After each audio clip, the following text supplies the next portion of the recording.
Venezuela declares another emergency. It has run out of food.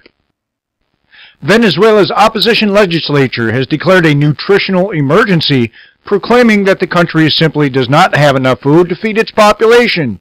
The move comes after years of socialist rationing and shortages that forced millions to wait in lines lasting as long as 6 hours for a pint of milk, a bag of flour, or carton of cooking oil.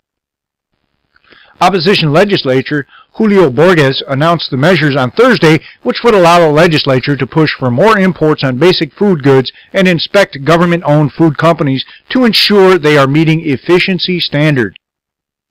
This will make corporations in expropriated lands produce food again, will simplify the process of national and foreign investment, and establish incentives for investors, Borges promised.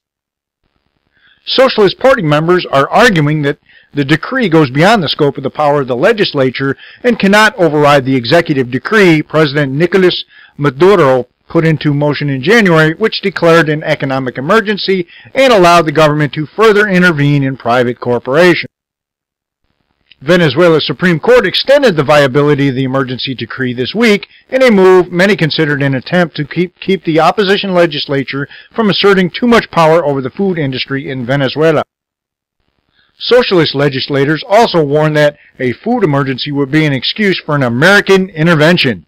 While most economic experts attribute Venezuela's dire economic situation to years of socialist mismanagement and, more recently, the international drop in crude oil prices, Venezuela's government has long blamed the United States.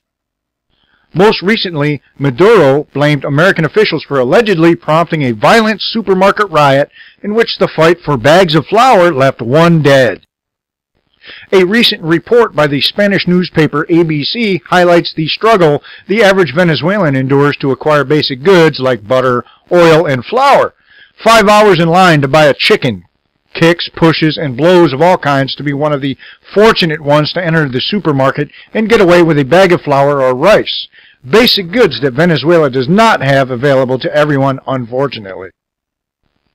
It notes that many Venezuelans have used their cell phones to take videos of the violence now common in supermarkets. The situation grew so dire that, in January 2015, reports began surfacing of professional line sitters. Individuals who, for a price, would wait in a supermarket line and buy you the little your ration card could afford.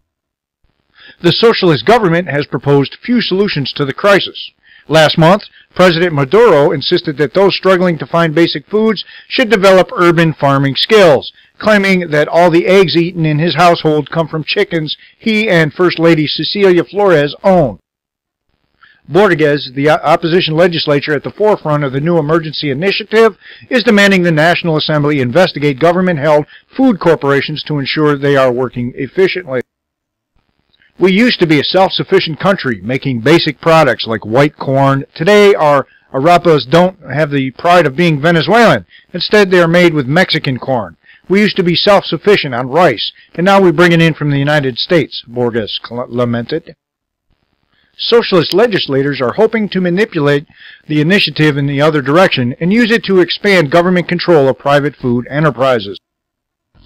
Legislator Hector Rodriguez has insisted that the economic emergency does absolutely nothing, and the government should impose itself on private enterprises. Another socialist legislator, Ricardo Molina, is calling for the government to expropriate Polar, Venezuela's largest private food corporation.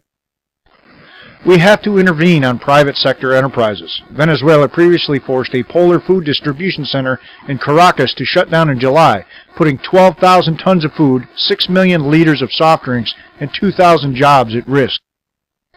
Ooh-wee! My mouth is just watering for socialism. It sounds better and better all the time.